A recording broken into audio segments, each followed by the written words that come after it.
बहुत स्वागत है दोस्तों आपका आज के इस मार्केट एनालिसिस के वीडियो में। चलिए दोस्तों देखते हैं क्या रहा फ्राइडे का डेटा और ट्यूसडे को किधर जा सकता है बाज़ार, क्योंकि 2 अक्टूबर मंडे की छुट्टी है। चलिए अब देखते हैं डेटा को।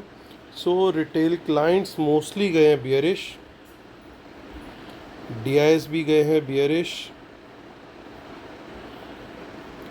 एफआईज गए हैं मिक्स टू बुलिश और प्रोज भी गए हैं मिक्स टू बुलिश। चलिए अब नेट पोजीशन देखते हैं। ये सब निफ्टी, बैंक निफ्टी, फिन निफ्टी और मिड कैप निफ्टी मिक्स्ड हैं। नंबर ऑफ़ लॉट्स दिए हुए हैं तो स्टार्ट करेंगे। ये जो कॉलम है हमारा, अभी हमने देखे पार्टिसिपेंट वाइज नंबर्स, यानी कल फ्राइडे को क्या बाय सेल हुआ था, और वही सेम नंबर इंस्ट्रूमेंट वाइज क्या बाय सेल हुए थे यहाँ पे इस कॉलम में दिखने वाले हैं। और एक दिन पहले ओवरऑल पोजीशन क्या थी होल्ड इंस्ट्रूमेंट वाइज, वो ये थी। और इस एक दिन की ओवरऑल पोजीशन, एक दिन पहले की ओवरऑल पोजीशन में फ्राइडे का बाय सेल ऐड कर देंगे तो फ्राइडे इवनिंग को क्या पोजीशन कैरी फॉरवर्ड हुई है ट्यूसडे मॉर्निंग तक के लिए, वो इस टुडे वाले कॉलम में दिखने वाली है। तो चलिए स्टार्ट करते हैं इंडेक्स फ्यूचर से। Retail clients, domestic institution, foreign institutions, pros यानी प्रोप्राइटरी अकाउंट्स। तो रिटेलर्स का 13,200 लॉट्स का बाय आया है, 73,000 लॉट्स लॉन्ग में आ गए रिटेलर्स, 3,300 लॉट्स की बाइंग डीआईएस ने करी है, उनके 18,000 शॉर्ट्स रह गए हैं। 8,000 शॉर्ट्स एफआईज करके गए हैं, सेल करके गए हैं, 65,000 शॉर्ट्स हो गए हैं ओवरऑल। 8,600 लॉट्स की सेलिंग करके गए हैं प्रोज, उनके भी 10,000 नेट बेसिस पे लॉट्स लॉन्ग है। इंडेक्स कॉल का डेटा देखते हैं। रिटेलर का सेल आया है यहाँ पे 1,75,000 लॉट्स का, तो 95,000 लॉट्स के करीब ओवरऑल नेट सेल में आ गए हैं वो। एफआईज को देखें तो 57,000 लॉट्स की उन्होंने सेलिंग करी है, उनके लगभग 1,09,000 लॉट्स लॉन्ग में है। 2,32,000 लॉट्स की बाइंग करी है प्रोज ने, यानी लगभग अपनी पूरी की पूरी सेलिंग जो थी वो कवर कर ली है। 14,000 लॉट्स के करीब उनके शॉर्ट्स रह गए हैं इंडेक्स कॉल के अंदर। इंडेक्स पुट का डेटा देखते तो रिटेलर की वहाँ पे भी बाइंग आई है अच्छी खासी, 1,22,000 लॉट्स की। बट ओवरऑल अभी भी बहुत बड़ी उनकी सेलिंग पोजीशन पुट्स के अंदर बनी हुई है, 4,48,000 लॉट्स की। डीआईएस को देखें तो 29,000 लॉट्स ओवरऑल डीआईएस ने बाय किए हैं, और ओवरऑल पोजीशन उनकी टोटल हो गई है अब 1,36,000 लॉट्स पुट लॉन्ग में।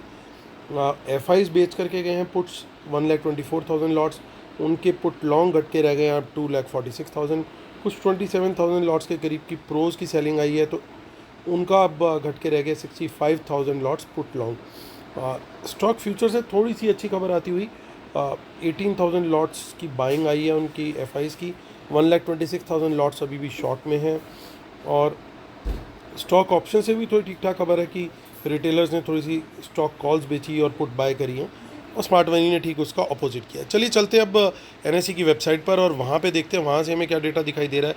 तो वंस अगेन डीआईएस का, जैसे हमें पूरी उम्मीद थी कि डीआईएस बचा सकते हैं हर बार ये क्वार्टरली और ख़ास तौर से हाफ ईयरली और ईयरली जो दिन होता है उस दिन ये अपनी एनएवी बचाने के लिए, एनएवी को थोड़ा हाई रखने के लिए बाइंग करते हैं। तो काफ़ी मैनेज तरीके से चले। ओवरऑल इनकी कोई बहुत बड़ी बाइंग नहीं थी, बट इतनी बाइंग इन्होंने इस तरीके से करी कि मार्केट को एक ठीक ठाक पॉजिटिव क्लोज दिया। अगर आधे घंटे का लास्ट का फॉल नहीं होता तो एक क्लोजिंग और भी बढ़िया होती, बट आई थिंक वो मेनली इसलिए हुआ क्योंकि बहुत सारे पार्टिसिपेंट्स चाहते नहीं थे पोजीशंस को कैरी करना। 3 दिन का लॉन्ग वीकेंड था, प्लस साथ में यूएस के शटडाउन की भी न्यूज़ का गेम था कि वहाँ पे पता नहीं क्या होगा, शटडाउन हो जाएगा तो दुनिया ख़त्म हो जाएगी और सब कुछ। तो उसके चलते भी सेलिंग जो है ख़ास तौर से एफ एंड ओ पोजिशंस में बहुत ज़्यादा देखने को मिली। फिर भी एफ ने सेलिंग जो थी बहुत ज़्यादा नहीं करी। 1,685 करोड़, 1,685 करोड़ जितनी डेली करते लगभग उसके आसपास ही इनकी सेलिंग रही। निफ्टी ने फिर भी ठीक ठाक एक क्लोजिंग दी है, 600 को एटलीस्ट क्लेम कर लिया है। 19,638 को मज़ा तब आना शुरू होगा जब आप 700 के ऊपर एक बार क्लोज आ जाए और कम से कम 2 या 3 क्लोज आएँ 19,800 के ऊपर। कम से कम 3 क्लोज आएंगी अगर 19,800 के ऊपर विद पॉजिटिव कैंडल्स, फिर मार्केट दोबारा से ऑल टाइम हाई की तरफ निकलेगा। तब तक जो है खतरा जो है वो टला नहीं है, वो बना हुआ है, मैं ऐसा मान के चलूँगा। और तब तक मेरी स्ट्रेटेजी एटलीस्ट ये रहने वाली है कि मैं एफ एंड ओ पोजिशंस में अगर कहीं पे मेरे पास कोई लॉन्ग होंगी तो उनको मैं एग्जिट करते रहने की कोशिश करूँगा, ताकि मैं बिल्कुल एकदम कैश मार्केट में चाहे मेरी पोजीशन हो लॉन्ग टर्म या मीडियम टर्म डिलीवरीज में, बट मेरी एफ एंड ओ पोजीशन को स्टक नहीं होनी चाहिए। तो देखिए यहाँ पे एक अच्छी चीज़ ये देखने को मिली कि बहुत इनफैक्ट यहाँ पे इन द मनी कॉल्स के अंदर प्रॉफिट बुकिंग भी आई है। इन द मनी कॉल्स में कोई कैरी फॉरवर्ड नहीं हुई है पोजीशन, यानी बाज़ार किस चीज़ के लिए तैयार है, बाज़ार रेडी है। 19,600 से कहीं पे भी कोई भी बाउंस मिले तो वो बाय करने के लिए यहाँ पे बाज़ार रेडी है। 19,600 के ऊपर तेजी है, यानी 19,600 के ऊपर कोई भी हमें पॉजिटिव प्राइस एक्शन मिलता है तो लॉन्ग का ट्रेड हम ले सकते हैं। पहली हर्डल हमारे को देखने को मिल रही है सीधा कहाँ पे, 19,700 के ऊपर। एक बहुत छोटी हर्डल है, लेकिन जो मेजर हर्डल है वो कहाँ है, वो सीधा 19,800 पे है। उससे पहले मेरे हिसाब से कोई भी मेजर हर्डल अभी बाज़ार के लिए नहीं है। बाज़ार में अगर ट्यूसडे को थोड़ा सा भी वर्ल्ड मार्केट का सपोर्ट मिल गया तो बाज़ार इजीली 19,800 को टच कर सकता है। 19,800 से एक प्रॉफिट बुकिंग पॉसिबल है, तो वहाँ पे हम शॉर्ट का ट्रेड ले सकते हैं अगर वहाँ से रिजेक्शन मिली तो, यानी 19,800 के आसपास से कोई बियरिश कैंडल बने ठीक ठाक एटलीस्ट 5-10 मिनट के टाइम फ्रेम में, तो उनके जो लो बनेंगे उनके लो ब्रेक पे वहाँ पे एंट्री हम ले सकते हैं। लेकिन क्वांटिटी मेरी वहाँ पे कम रहेगी शॉर्ट के ट्रेड में। 19,800 के ऊपर सस्टेन करता है और निकलता है बाज़ार तो वहाँ पे फिर शॉर्ट कवरिंग ट्रिगर हो जाएगी, क्योंकि ये एक पैनिक बटन वाला लेवल है बियर्स के लिए। इसके ऊपर बाज़ार 15 मिनट सस्टेन कर गया और 15 मिनट की कैंडल का हाई ब्रेक हो गया तो फिर शॉर्ट कवरिंग बहुत तेज़ आनी चाहिए, तो यानी वहाँ पे पैनिक वाला सिचुएशन हो सकता है बियर्स के लिए। तो इस चीज़ का बड़ा ध्यान रखना। इन द मनी में कुछ पुट्स ज़रूर कैरी हुई हैं, तो ये एक सिचुएशन दिख रही है। और शॉर्ट कहाँ करना है, 19,600 के नीचे मैं सेल करूँगा, उसके पहले मैं सेल नहीं करूँगा। 19,800 के आसपास रिजेक्शन पे कम क्वांटिटी में सेल करूँगा और 19,600 के नीचे जो है यहाँ पे भी थोड़ा कम क्वांटिटी में ही सेल रहेगा, क्योंकि ओवरऑल डेटा जो है मुझे थोड़ा सा बुलिश जाता हुआ दिखा है। तो 19,600 के नीचे ही हम सेल करेंगे और 500 के नीचे ही क्वांटिटी बढ़ाएंगे।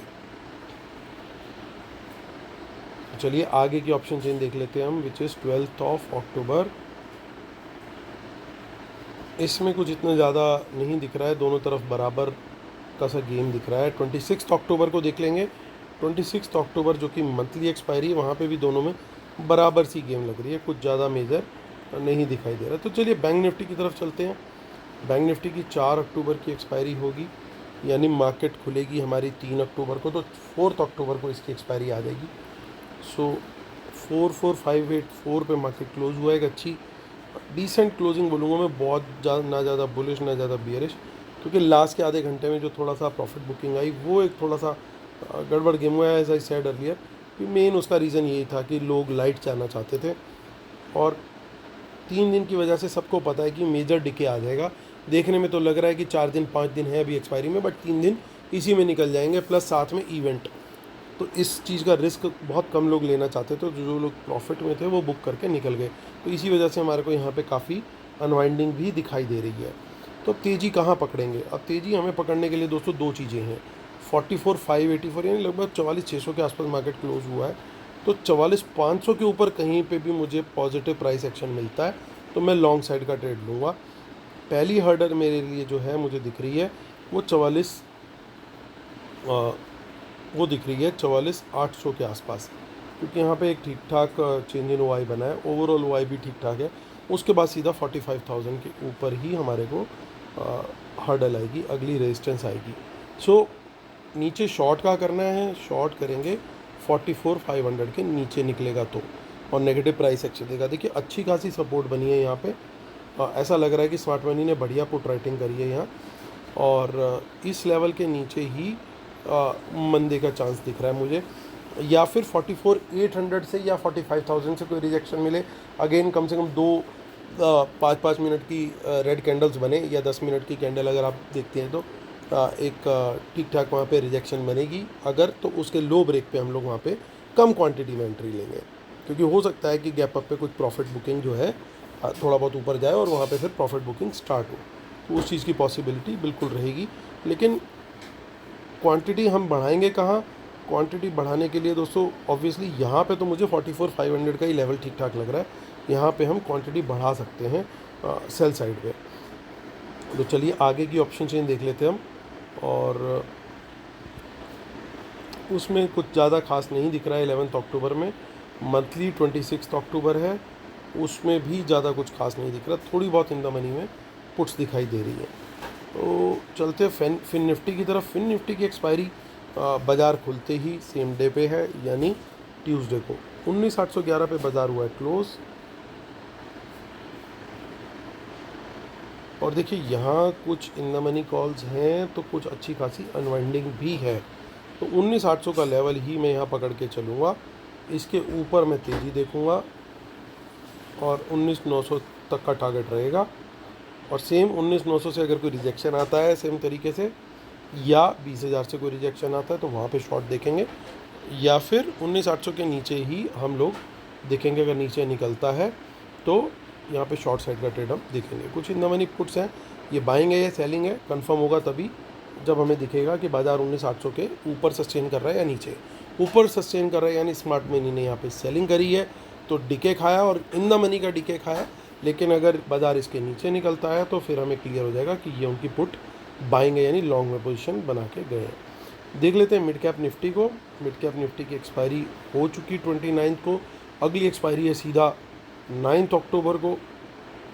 तो सबसे बढ़िया तो इसी की ऑप्शंस कैरी करनी चाहिए थी, अगर किसी को कैरी करनी थी तो 9110 पे मार्केट क्लोज हुआ है, यानी 9100 का जो लेवल है वो सबसे क्रूशियल हो जाएगा बाज़ार के लिहाज से। इसके ऊपर सीधा जिस तरीके से बोलते हैं हाईवे, वो हाईवे वाला बनता हुआ दिख रहा है। 9200 तक कोई रेजिस्टेंस खास नहीं है, और नीचे जो है 9000 तक कोई सपोर्ट भी नहीं है, यानी 9100 के ऊपर तेज़ी और नीचे मंदी का जोन साफ दिख रहा है। चलिए चलते हैं, कंक्लूजन से पहले बात कर लेते हैं छोटी सी डिस्क्लेमर और रूल्स के बारे में, और इसके बिना हम अपने सेटअप को कंप्लीट नहीं मानते। और हमारा email ID amitdhameja1@gmail.com, free Telegram channel है market analysis with Amit Dhameja. तो इसको आप इसी वीडियो के डिस्क्रिप्शन में लिंक दिया हुआ है, लिंक क्लिक करने से नहीं खुल रहा कई लोगों का, तो आप इन वर्ड्स को सर्च कर लें। बार बार मैं कमेंट में सुनता हूँ लोग कहते हैं जी लिंक नहीं खुल रहा, तो आप प्लीज़ इसे सर्च करें, जिसमें 8,000 के आसपास 7,950 के आसपास फॉलोअर्स हैं, वो ही चैनल हमारा है। बाकी सब फेक हैं, काफ़ी चैनल्स हमारे फेक भी लोगों ने बना रखे हैं लोगों को स्कैम करने के लिए, बट टेलीग्राम पे रिपोर्ट करने के बाद भी वहाँ पे वो लोग चैनल रिमूव नहीं हो रहे हैं। सो उसमें हमारा हम कुछ कर नहीं सकते हैं, बट आपको ध्यान रखना है वहाँ पे आपको यही वीडियो और ये शीट डली हुई दिखेगी, वो सेकंड आपको कंफर्मेशन दिखाई देगा कि ये वाली शीट और वीडियो आपको दिख जाएगा, वीडियो का लिंक, तो आपको समझ में आ जाएगा कि यही जेन्युइन चैनल है। तो चलिए आते हैं, करते हैं मुद्दे की बात। और अगली वेबिनार दोस्तों हमारी अगले संडे को है, तो जिन लोगों ने अभी तक एनरोल नहीं किया है प्लीज़ ज़रूर करें, उनको लाइव एनालिसिस और ट्रेड्स मेरे मिलने शुरू हो जाएंगे free of cost, just for enrolling with the webinar, और अगले 2 महीने तक मिलते रहेंगे। तो चलिए आते हैं, और देखिए कुछ शॉर्ट्स यहाँ पे क्रिएट करके गए हैं एफआईज। 8,000 के करीब लॉट्स उनके माइनस हुए, 63,000 लॉट्स अभी भी सेल में हैं। कॉल की पोजीशन भी वो अनवाइंड करके गए हैं, प्राइमरीली या तो वो रिस्क नहीं लेना चाहते थे या 3 दिन का डीके नहीं खाना चाहते थे। ओवरऑल उनका बाइंग जो है वो 1,09,000 के आसपास है। अच्छी खबर कहाँ से आ रही है? अच्छी खबर ये है कि रिटेलर ने उनसे ज़्यादा पोजीशन अपनी कॉल में अनवाइंड की और नेट सेल में आ गए, यानी बाज़ार अगर ऊपर निकलना चाहेगा तो रेस्ट्रिक्शन बहुत कम है, क्योंकि ना तो एफआईआईज कॉल राइटिंग में है और ना ही प्रोज कॉल राइटिंग में, क्योंकि प्रोज ने भी अच्छी खासी बाइंग करके अपने को न्यूट्रल गियर में लेके आ गए। बल्कि मैं थोड़ा सा इसको पॉजिटिव देखूंगा, क्योंकि कल वो इंक्रीमेंटल डेटा काफ़ी अच्छा पॉजिटिव 2,32,000 लॉट्स का लॉन्ग में लेके गए हैं। बात करते हैं पुट की। पुट में भी इंक्रीमेंटल डेटा जो है रिटेलर्स का अच्छा खासा पुट बाय का है। ओवरऑल देखिए तो 14 लाख से ऊपर पुट बाय करी है और उसके कंपैरिजन में कम शॉर्ट्स हैं, तो ये एक काफ़ी पॉजिटिव हो सकता है बाज़ार के लिए। और देखिए एफआईज और प्रोज ने यहाँ पे भी पोजीशन अपनी काफ़ी हल्की करी है, तो ये भी पॉजिटिव है। प्लस स्टॉक फ्यूचर्स में भी एफआईज का अच्छा नंबर दिख रहा है और स्टॉक ऑप्शन से भी डेटा जो है वो सही आ रहा है। रिटेलर कहीं पे भी ज़्यादा बुलिश नहीं गया है, यानी अगर बाज़ार को थोड़ा सा भी न्यूज़ फ्लो जिस तरीके से आपने देखा होगा 45 डेज़ के लिए जो यूएस है उन्होंने अपनी प्रॉब्लम को डेफर कर दिया है एक तरीके से वोट करके, और उसका इम्पैक्ट पॉजिटिव बाज़ार के लिए एटलीस्ट सेकंड को अगर मार्केट खुलता तो देखने को मिलता। लेकिन अब परसों क्या होगा वो डिपेंड करेगा कि डाउ की क्लोजिंग कैसी आती है मंडे को, और उसका रिएक्शन जो है वर्ल्ड मार्केट्स पे तो ऑलरेडी आ चुका होगा। 2 अक्टूबर को एशियन मार्केट्स अपना दिखा चुके होंगे। अब उनको थर्ड को भी थोड़ा पॉजिटिव दिखाना पड़ेगा, तभी हमारी मार्केट जो है थोड़ा सा पॉजिटिव मोमेंटम दिखा पाएगी। तो इसके लिए डिके ज़रूर होगा, ऑब्वियसली 2-3 दिन का है। तो मार्केट अगर गैप अप भी खुलती है तो शायद उस हिसाब से लोगों को अपनी, अगर कॉल्स होल्ड करके बैठे हुए हैं तो उस हिसाब से उन लोगों को प्रॉफिट ना आता हुआ दिखाई दे जितना वो एक्सपेक्ट कर रहे हो, अनलेस कि कोई बहुत ही बड़ा गैप अप हो जाए। तो बहुत कुछ डिपेंड करेगा कि वर्ल्ड मार्केट का रिएक्शन किस तरीके का आता है। अभी तो फ़िलहाल एटलीस्ट 150-200 पॉइंट डाउ के फ्यूचर्स जो हैं उसके आसपास पॉजिटिव है। वीकेंड डाउ जो होता है, तो आई डोंट नो कितने लोग जानते हैं कि नहीं जानते, तो वो गूगल करके भी सर्च कर सकते हैं उसके बारे में। तो बहुत ज़्यादा मेजर वहाँ पे पॉजिटिव नहीं है, लेकिन पॉजिटिव है, एटलीस्ट इतनी चीज़ तो है। तो हमारी मार्केट जो है वो SGX भी माइनस में क्लोज़ हुआ था, क्योंकि डाउ की क्लोजिंग थोड़ी नेगेटिव में थी, लेकिन मेरे को लगता है कि एटलीस्ट न्यूट्रल टू पॉजिटिव हमें खुलना चाहिए ट्यूसडे को। बट हम लोगों को नज़र रखनी पड़ेगी कि डाउ और एशियन मार्केट्स किस तरीके से रिएक्ट कर रहे हैं टिल ट्यूसडे मॉर्निंग। बाकी हमारे लेवल्स रेडी हैं, लेवल्स के अकॉर्डिंगली हम लोगों ने ट्रेड करना है। दोनों साइड पे हम लोग ओपन है। बायस 65-35 के अराउंड जो है वो बुलिश साइड का रहेगा। बाकी उम्मीद करता हूँ दोस्तों आप लोगों को मेरे वीडियोस पसंद आ रहे होंगे। प्लीज़ लाइक शेयर सब्सक्राइब का बटन जरूर दबाइएगा, और जिन्होंने वेबिनार के लिए एनरोल नहीं किया है ज़रूर कीजिए, डोंट मिस इट। चलिए दोस्तों, इसी उम्मीद के साथ कि आपका परसों का दिन होगा बहुत प्रॉफिटेबल, मैं लेता हूँ आपसे आज्ञा। तब तक के लिए टेक केयर, बाय बाय।